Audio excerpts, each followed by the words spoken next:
Hey there, I'm Greg Finn. And I'm Christine Zernheld, aka Shep. And it is officially Marketing O'Clock. Here on November 1st, 2019. Remember, you can catch our famous Friday news shows each and every Friday morning. We read all the news. So you don't have to. And hopefully everybody had a good time out there trick-or-treating last night, got some good candy. Shep, what's your candy of choice? I love a Reese's. Okay. I like to put them in the fridge. I like Three Musketeers. What about you? Anything chocolate for me, as long as it's not Bit-O Honey where you're flossing for weeks afterwards, I'm fine. Laffy Taffy are disappointing too.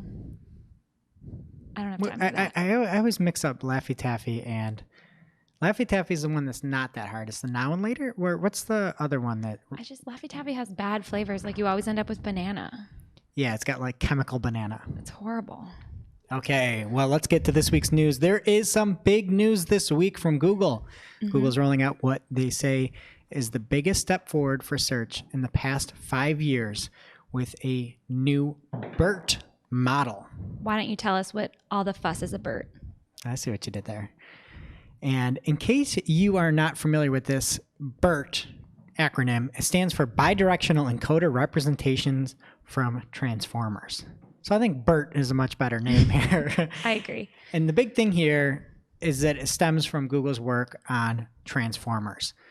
Apparently, the more that meets the eye and the more than meets a keyword. So with transformers, you can consider the full context before and after a word. So less onus on the keyword, more hopefully about what is going on in the context of the keyword, which is cool. So this will lead to a better understanding of queries compared to looking at words and keywords one by one in that specific order. The example that they gave was that for more conversational queries, where there are things like for or to, where it matters to the meaning, this is going to provide much better results, which is great.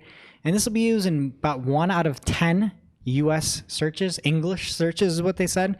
And it's so complex, apparently, that it pushes the limits of Google's hardware. Whoa. And there were a lot of people talking about this on Twitter and a lot of Sesame Street and Ernie puns. Yeah. Almost too many of them. It was easy. I thought of it right away too. So we're going to have a take of the week, but it would have just been who's got the best Ernie, the Ernie take. There wasn't enough Bacharach, Kreischer, Blyleven, or Lancaster. I don't know what any of those mean. I think I know. You're an old movie. Burt Lancaster, is that a guy? Yeah. I know him. Okay, they're all Burts. That's the only one I knew. I was looking for more of those puns. But anyway, check it out if you want to see. In the show notes, we've got more information if you want to know. And then we've got a few other things coming later in the show on this as well. Great. And I have news from Facebook, who launched Facebook News on October 25th. This is a new news tab, that's a mouthful, with stories from national and local publications. Key features include today's stories, which will be chosen by a team of journalists, personalization based on your interests, topic sessions such as entertainment, health, science, tech, and sports. The option to link to news sources that you've subscribed to, that'll be a nice feature. Controls to hide articles, publishers, and topics you want to avoid. And if publishers want their content to appear in Facebook News, they'll need to ensure that they are included in the news page index. Publishers will be able to monetize their content in the tab, but there will be no paid ads as of now. Yeah, and in the news page index, to be eligible, there are certain restrictions. You can't have more ads than content. There's a whole bunch of stuff. Click through the show notes if you want to see more. Did you look at the main stock photo from the Facebook post themselves? This is big news, literally big news for Facebook. And they chose the most bland stock photo on the planet. It's a couple or just maybe friends drinking unnamed coffee, looking at a mobile phone. So what is this? This is your opportunity to highlight news and show it off. Weird look. But also, I looked at the demo and it's really cool. It kind of looks like Google Discover. And if you haven't used Google Discover, it gives you the flexibility to customize things, which I think is nice. One thing I noticed was it's almost all the same options in that little pull-up menu as Discover. You can hide the post, share the post. But this one also has an option to save for later that Google doesn't have. So I think that'll be handy. That's nice. The one thing I didn't see in news that Discover has is Discover, you can almost ramp things up. There's like a more or less button. And I use that all the time. I talked about it a few weeks back on our Working Hard or Hardly Working segment, where if you take clients and you keep seeing more and more and more, you can stay tuned with things that really matter if you're a psycho like myself. I wish you could do that in the news feed. Facebook has me targeted for some weird stuff. Like they think I really like Wendy Williams, and I'm just okay with Wendy Williams. Is she back on the air? Yeah, she is. Okay. All right. And let's get to another new change from Google. Google is saying goodbye to Flash. And on the Google Webmaster Central blog, which, why is it still called that? Search Console started as Webmaster Central, then changed to Webmaster Tools, and now is Search Console again. But We the know blog, that- yeah, they're always slow to change their names. but the blog is still Webmaster Central blog. Make it that Search Console blog or something. I get emails about Google AdWords, so Oh, I do too. All the time from Google. But Google will stop supporting Flash later this year. Web pages that contain Flash content, Google search will ignore that Flash. At one time, there was a thought it could be indexed and be used. No more. gone in a flash. Sayonara. And this came from Donghui Lee over at Google, and he gave Flash a goodbye, and then in Korean, he gave a nice goodbye to Flash. But I'm about to poop all over this in about 90 seconds. So, Shep, what do you have next? So next up, Twitter CEO Jack Dorsey announced via Twitter thread that Twitter will not allow political ads. And it's a really long thread, but I think the first and the last tweet kind of sum it up. So I'm just going to read it real quick. At Jack, we've made the decision to stop political advertising on Twitter globally. We believe political message reach should be earned, not bought. Why? A few reasons. And then he names all the reasons. And then the last tweet is, a final note, this isn't about free expression. This is about paying for reach. And paying to increase the reach of political speech has significant ramifications that today's democratic infrastructure may not be prepared to handle. It's worth stepping back in order to address. Whoa. Yeah. I felt like he should have just added Facebook in this tweet. At Mark Zuckerberg. Or Or he whatever could his- just do at Facebook. That's who he's calling out. That is a bold statement, a bold move in general to just say during one of the biggest advertising times, ad spend timelines, you're just going to say, no thanks. And you've got to respect them, even if you don't agree. You've got to respect them for sticking by their guns and losing out on all that ad revenue if it's something they really believe in. Yeah, and we're actually going to talk more. I think this is just the talk more episode here, but we're going to talk more about this and why Facebook might not be able to do this So down the road. they still want political discourse, but not paid on Twitter. At Jack is saying. I like it. Love it. All right, and that brings us to this week's Take of the Week. This is a spicy #fire digital marketing take with extra sauce served up for you. We simply deliver the take for your consumption. We give no opinions. We don't influence. You make the call. And this week's take comes from John Henshaw at Henshaw on Twitter and former guest of the show and former Take of the Week winner. He's great. John penned this following tweet, and it's not BERT related. Flash has always sucked. Sucked for SEO. Sucked because the UX for sites was all over the place. Sucked because of slow loading sites. Sucked for vulnerabilities. Sucked because that's all the designers wanted to use. Not goodbye, but good riddance. See you never, Flash. Preach it, John. Preach it. Flash was just such a weird concept. We put videos inside of videos to make it work. It was so cumbersome. Yeah, and as a user, you get those pop-ups all the time if it wasn't set up right. It was just annoying. Yeah, it's like they never thought like mobile phones would be a thing. It's just so, I'm glad. I'm not going to miss it. Me either. All right, and now it's time for this week's lightning round. Pew, pew. At this point in the show, we split up our content into two parts, paid and... Non-paid. I cover everything to do with advertising, aka paid, and Greg covers the organic, aka... Non-paid. Here's what's happening in the paid universe this week. So first up in the news, Facebook has rolled out multiple text optimization, a new responsive ad format. Oh, MTO. Can we dub it MTO here? I guess you can. All right. That would have made it easier if we made the decision before I had to read it all out. But okay. Well, too bad. People From need here to on know out, what it stands for, so you'd have to say it anyway. MTO.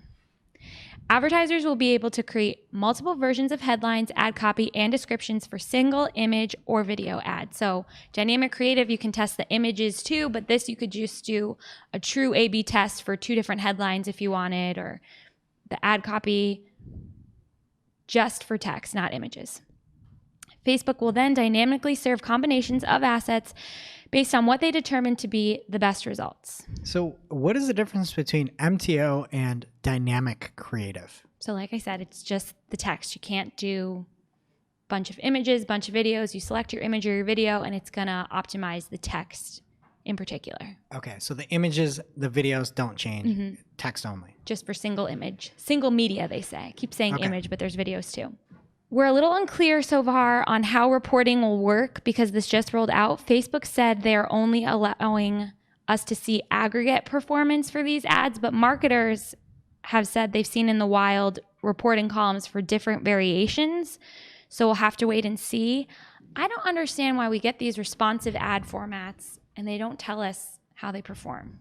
That's the whole point of trying multiple Yeah. versions of things, is to find what works, trim the fat of what doesn't work, and move on from It's there. so frustrating. Even on Google, the best, poor, what do they call the middle one? Good?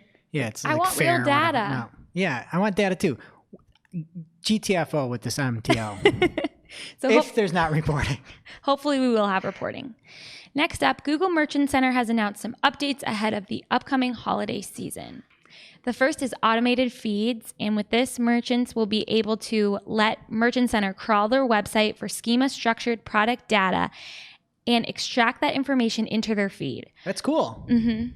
Google says crawled feed data will be refreshed, quote, regularly depending on the traffic that your website receives from Google. And they also announced an automatic removal tool for text and product images to avoid product disapprovals, which sounds good.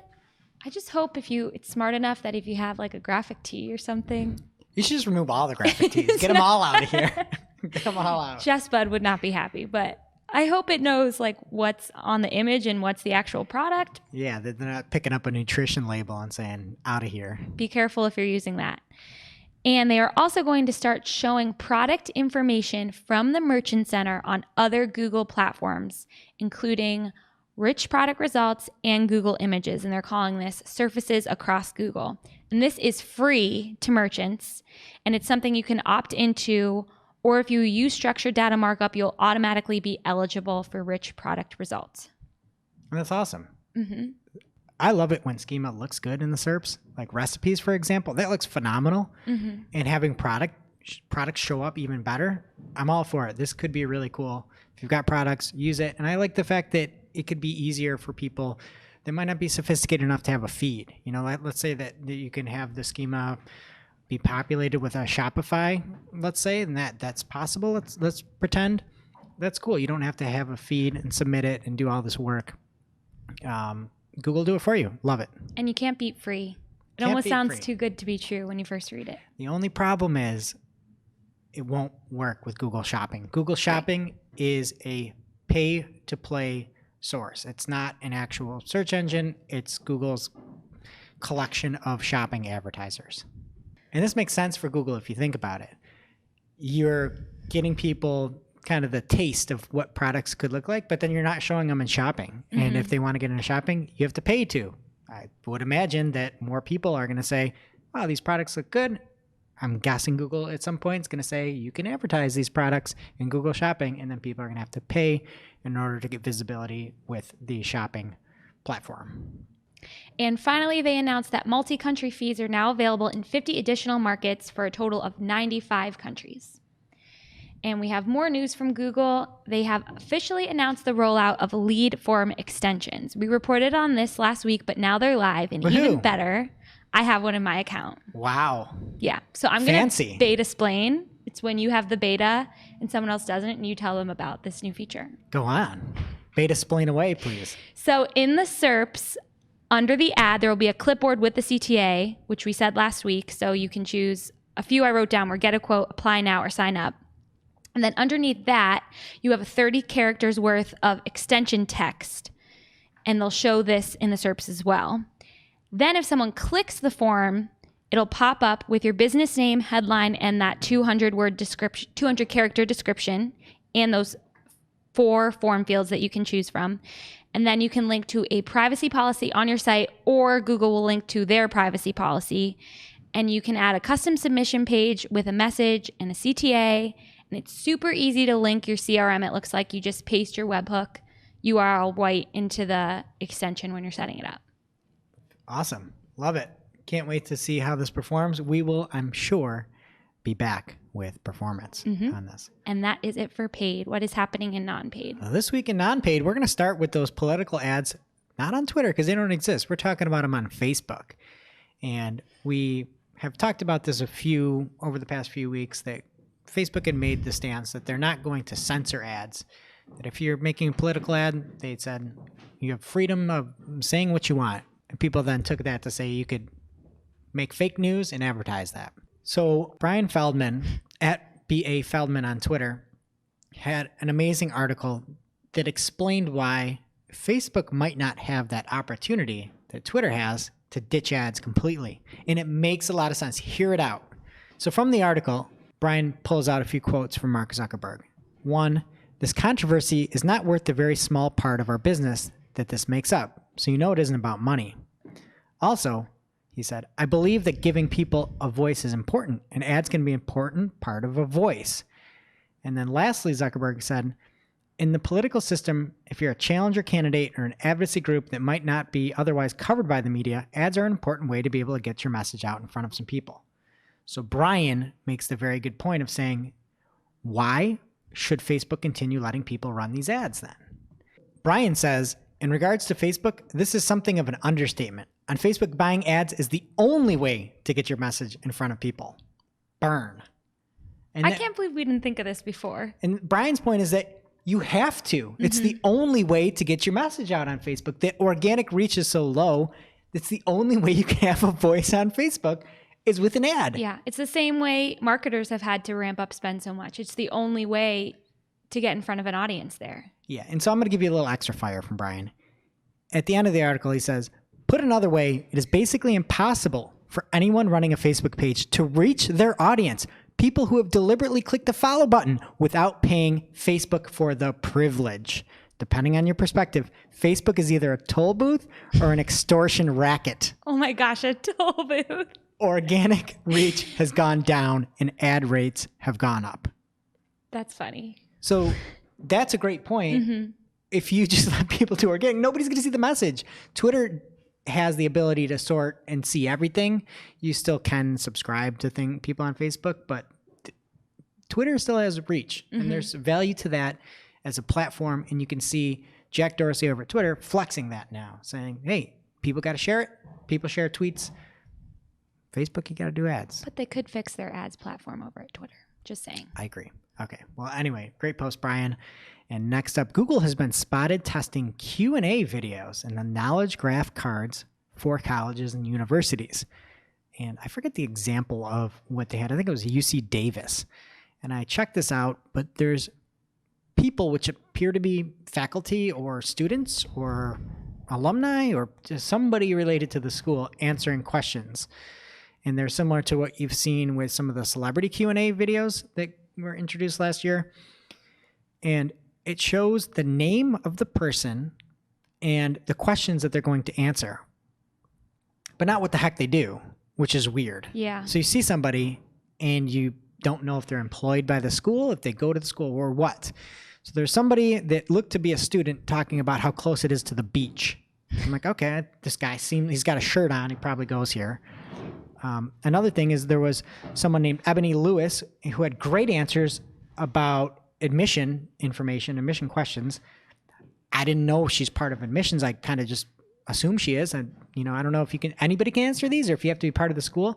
And then there's a dude at a desk, Gary May, asking another question. I looked him up and he's the chancellor of the school. But they should just tell you that. But so when I went, I'm like, oh, is Ebony employed by the school? And I clicked on her name because you can do that. And you just get all of her answers. You don't know exactly what this is. That would be helpful context.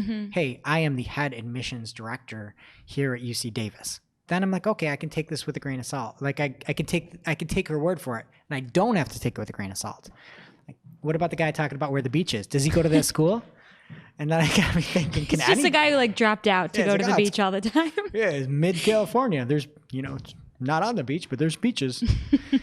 And then the other thing is, can anybody answer these? I want this to open up to everybody. Where you're like, yo, I'm a dude. I went for like 3 years. It's definitely not worth the student loans. Like, can anybody do this? I don't know. Don't go to the salad bar in the dining hall. It's an interesting option, especially let's say this rolls out for brands, but it needs to be better executed, substantially better executed. Yeah. Okay, and then next up, because of course people are already trying to optimize for BERT, Danny Sullivan on his @DannySullivan Twitter handle is responding, saying there's nothing to do. So there's a lot of questions as to what this means for folks. And Danny says there's nothing to optimize for with BERT, nor anything for anyone to be rethinking. The fundamentals of us seeking to reward great content remain unchanged. And of course, because one of those answers isn't enough, he then has to go on and say, BERT doesn't assign values to pages. It is just a way for us to better understand language. So there's nothing to do to optimize for BERT. The only thing to do is to write good content and actually not care about keyword positioning. Just write the best stuff. Google's getting smarter. BERT knows what you're saying. Work on the user. That's the way it should work. Exactly. That's what it's all about. Okay, and then Google is now letting anyone register a .new domain to create custom shortcuts. Kind of. There are a few rules there. And the .new domain, life hack now, you can do something like sheets.new, docs.new, note.new. There's a whole bunch of things that will open up a Google product and just get you going, which is really cool. It's a nice little shortcut. Mm-hmm. But if you want a .new, it has to be used for action generation or online content creation. So you can't just be like, I'm brand new and I'm a branding agency or something. That wouldn't work.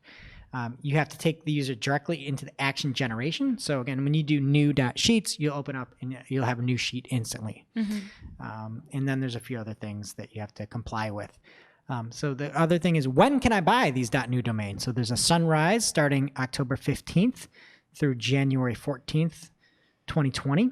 And this is the period when brand owners can register their domains that have an exact match trademark verified in the Trademark Clearinghouse. So let's say that you are SoundCloud. If you wanted to have SoundCloud.new and you own the trademark, you can start getting in there and then have it upload a new SoundCloud track or whatever they're called. But the key here is that you have to have an exact match trademark verified in the Trademark Clearinghouse.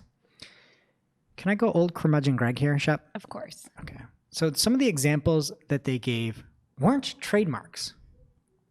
And they're already registered. So there's playlist.new that they tout as the way to create a new playlist to add songs on Spotify. Invoice.new, where you can create, customize, and send customer invoices directly from the Stripe dashboard. Sell.new, and you start selling on eBay, not Etsy or Amazon or anything like that. Reservation.new, you go to OpenTable's homepage.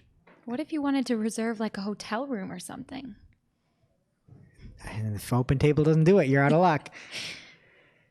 And some of these are vanity. They're not, unless I missed it and OpenTable trademarked the term restaurant, that's not it. There's music.new that'll go to Drake's, whatever his little music thing is. I forget the name of it. It's not Tidal. It's whatever Drake's is. It's got a funky name. But these aren't actually trademarked. They can't be. Yeah, that doesn't seem fair.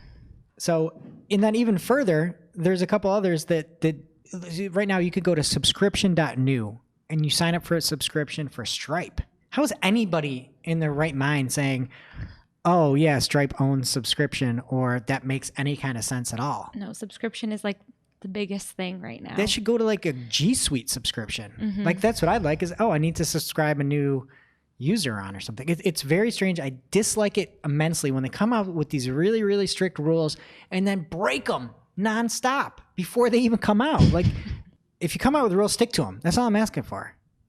Is it that hard? Yeah. Does Spotify have, you could do podcast.new. Where does that go, do you think? It should be Libsyn? Blueberry or whatever that is?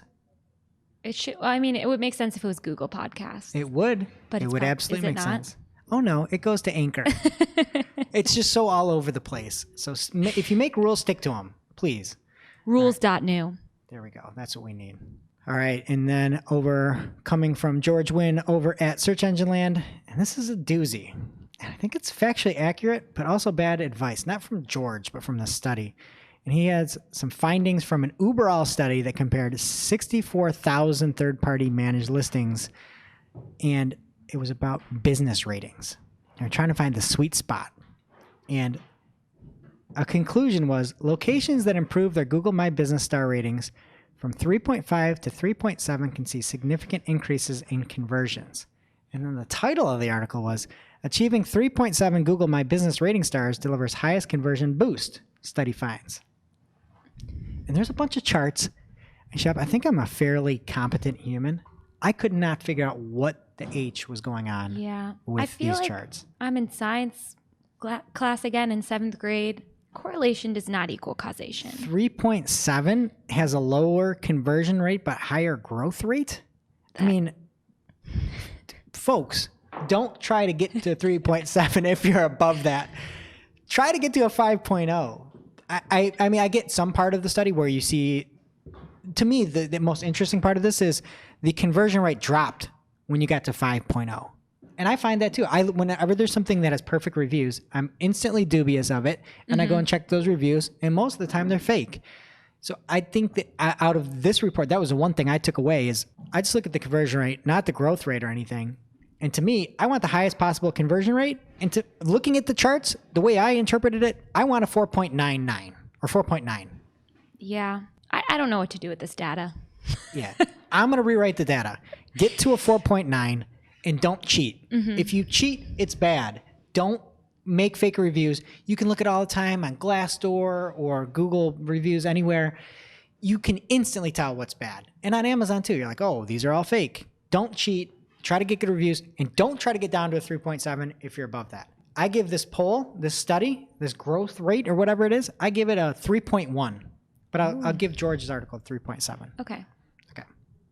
All right. And next up, we have a new WordPress AMP plugin, version 1.4. So if you are using Stories, the Stories editor is now better. There's redesigned compatibility tool and much more. Go check that out. If you are using that, upgrade yourself. And lastly here, happy 25th birthday to the banner ad. Wow.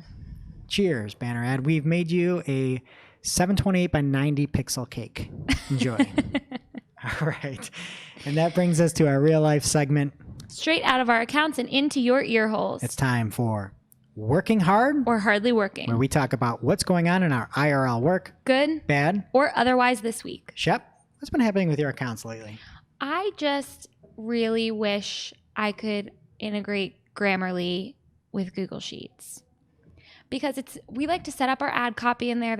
I'm sure in every industry they're using Google Sheets to write sentences. And it's just frustrating that you have to take the time to go through the whole thing to do spell check. I mean, I love to write, but I can't spell. And I don't want anyone to know that, which is why I use Grammarly. And it's just really frustrating. I've got some good news for you, Shep. That Grammarly earlier this month just raised $90 million more of funding. We can hope that maybe they'll look into it. Because I know that you can with Docs, Google Docs. And I totally understand that some people might want to turn it off, but just to have it as an option. Yeah, so according to Shep Grammarly, if you're listening, take $1 million. You still have $89 million left and get that over to Google Sheets. Please. Love it. All right, and my account, I don't know if this is working hard or hardly working. It's kind of a mixture of both. But when you're running Google Ads and you're trying to monitor conversions or especially revenue and return on ad spend, there's such a lag there that it is frustrating to me, somebody that's so anal, wants to see everything all the time. I don't like waiting 24 hours just to see what's happening. And so one thing that can help is with the right filter specifically, you can look at revenue data in Google Analytics, and it's close of the same day. So just because you're looking in your account and you made some big changes, you can say in Google Ads, there's nothing reported. You can still see it in analytics if you're looking at the same day and you've got all what you're looking at is correct. So that's just a little hack I've been doing to make sure that things are looking good across a day. And just you can see sales by hour. And then again, based off of whatever metric you want. If you can't see it in Google Ads, don't get frustrated. You can still see a good chunk of it in analytics the same day. All right. And now it's time for this week's WH. This is a hack-worthy article that is extra egregious from the digital marketing space. And this week, the article comes from CNN. And the name of the article is, he's running for governor to run false ads on Facebook. Now Facebook is stopping him. And that's pretty much what's happening. So we talked about it before, but Facebook was allowing anybody in the political space running a political ad, if you're a politician, not like a PAC, to run ads on whatever they wanted, whether it's true or false. And so a San Francisco man tried to call out the policy by running false ads of his own. He's a political activist, and he registered for California's 2022 gubernatorial election. I love that word, but I can never say it. Gubernatorial? Gubernatorial. Oh, I always just thought it was a V. No. It's a B? Yeah, gubernatorial. Anyway, so he's trying to take advantage of the policy so that he could just run false ads on the platform. And Facebook banned him. They banned him. They said, you can run whatever you want. And then said, no, not you, Adriel. And so responding to that decision, he said, they made a policy specific to me, and I'm running for California governor to regulate Facebook. I'm going to look into suing them. I'll immediately seek all available legal options. Which is amazing, because you said you could run false ads, and then they're like, oh, everybody but you because you're trying to run false ads. Okay, so then here's where it gets even more hecky. Hampton is a treasurer of the Really Online Lefty League, PAC. So that's his party. What? Like left-handed? Oh, see, I immediately thought of that. You missed it. I thought you might have got it. Okay. So the Really Online Lefty League. TOL. No. Troll. The troll party. That's good. And so he began making a fake ad that Senator Lindsey Graham backed the Green New Deal. And he spliced together Graham speaking to make it sound like he said something he didn't. It was flagged, and then he's out of there. So apparently you can't run false ads if you tell Facebook you're going to run because you're going to run false ads. Yeah. If you're going to run for office because you're going to run false ads. Yeah, he's like the ultimate troll. That's funny. And that brings us to this week's Cool Tool. As a reminder, our Cool Tool is not an endorsement or paid mention. We're simply sharing something that we found in our travels that we think may be of use to our listeners. This week's Cool Tool is Footprint Digital, and it's a tool that will help you look at how users are converting on your site on mobile and desktop. A lot of people question how their site is performing on different devices, and this gives you a metric which is not reported in analytics, and that is relative mobile conversion rate. It is calculated by dividing your mobile conversion rate percentage by your desktop conversion rate percentage. And if you don't want to write that down, this tool is a calculator in the form of a Data Studio report, which is really cool. And you click on the link on Footprint Digital, and it just takes you to a Data Studio report, and you can pick from all of your different Google Analytics accounts and see their relative mobile conversion rate. It automatically gives you your relative mobile conversion rate, and it shows you your desktop and mobile conversion rates for all goals and for e-commerce by itself. And it also compares mobile and desktop page speed year over year. So this is a great tool if you want to dig more into how your site is converting on different devices. All right, and that brings us to this week's must-read marketing article of the week. An article so in-depth, so detailed that we simply cannot cover it in its entirety on today's show. And this week, Shep, have you ever heard of somebody called Christine Zernheld over at Cypress North? Unfortunately, I know that lady. Well, she wrote about affinity audiences layered with Google Ads, search campaigns, and has a full list of everything. So that's over at cypressnorth.com. That's an ancillary one, though, because we can't just keep the must-read marketing article of the week to ourselves. So this week's article comes from Brittany Mueller over at Moz, and she has an article about featured snippets called The Featured Snippets Cheat Sheet, an interactive Q&A. Apparently, Brittany had been giving a webinar about featured snippets, and there's some technical difficulties, and people couldn't actually ask questions. So this led her to fielding the questions and answering them on her own. And then adding in a cheat sheet that's cute. It's got a little robot image of Roger on there, and you can download that. But she went in, looked at all these questions that had got stuck in the webinar apparently, and watch out, Kenstar. She's got a little Mueller report for you on the results. She talks about if you can win featured snippet with a brand new website, if Google provides a tag that identifies traffic sources from those snippets, if there's a GTM tag for this. She answers all these questions and then has that nice little download. So if you are, so there's two main takeaways here. One, we could all learn a few things from Brittany. Just because you can't make content isn't a reason not to make content. She didn't have a webinar, so she turned it into an article. That's amazing. Mm-hmm. A, first off, there's a lesson in there that's probably worth even more than the article itself. And then B, this is everything you need to know. All the questions you have asked are answered. And when she didn't know the answer, she said so. So again, just a nice way to lay everything out. Thank you, Brittany. All right, that does it for today's show. This is now officially not Marketing O'Clock. Remember, you can catch everything from this show on marketingoclock.com. While you're there, please be sure to subscribe so you don't miss a single episode. And we will see you next week.